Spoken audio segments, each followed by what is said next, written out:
really are. But first, the real message we can take from this week's primary in South Carolina is that Congressman Ron Paul is playing a bigger game than his rivals suspect, or at least care to acknowledge.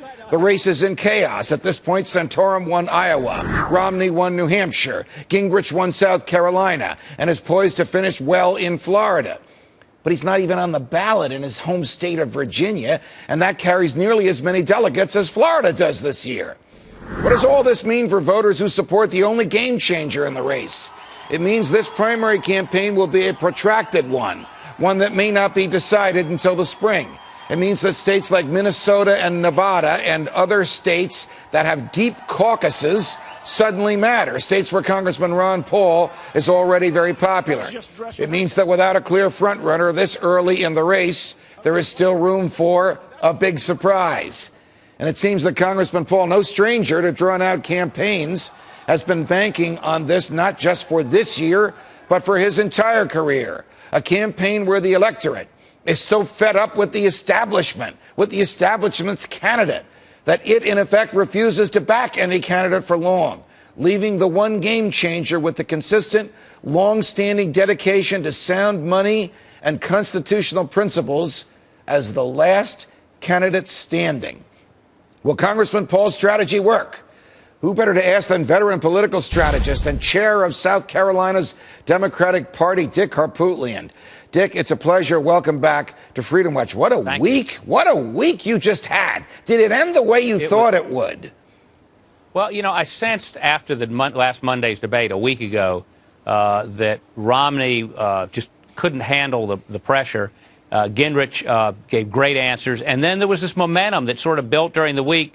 And with Romney's flubbing the tax question and other questions on Thursday night, and Newt coming on so strong with that first question from John King, I felt like Newt was going to win. But who would have ever anticipated a double-digit win? This was a landslide here.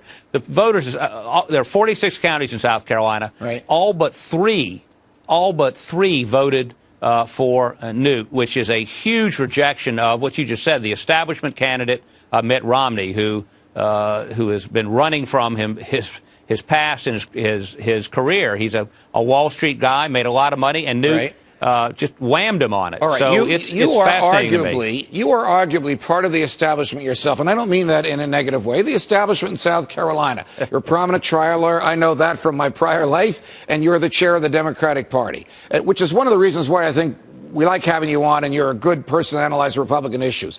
What do you think the Republican establishment will do if Newt rises and Mitt falls? Will they tolerate a maverick like Newt Gingrich at the head of their ticket, or will they try to do something before Republicans go to their convention in Florida?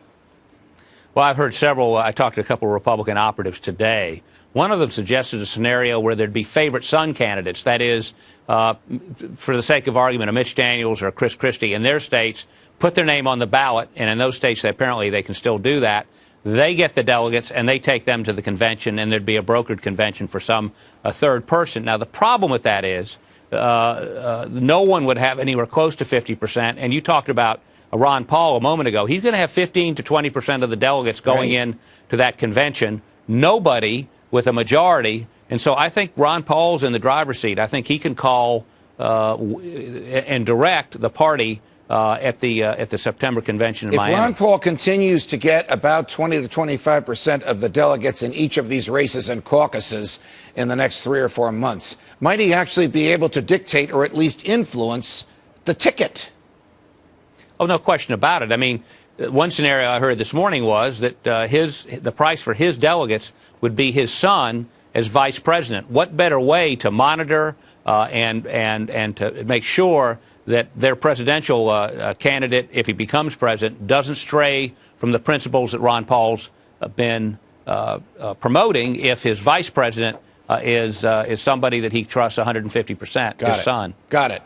Dick Harpootlian, always a pleasure. We'll have you back again. Thanks for joining us. Thank you. Newt Gingrich certainly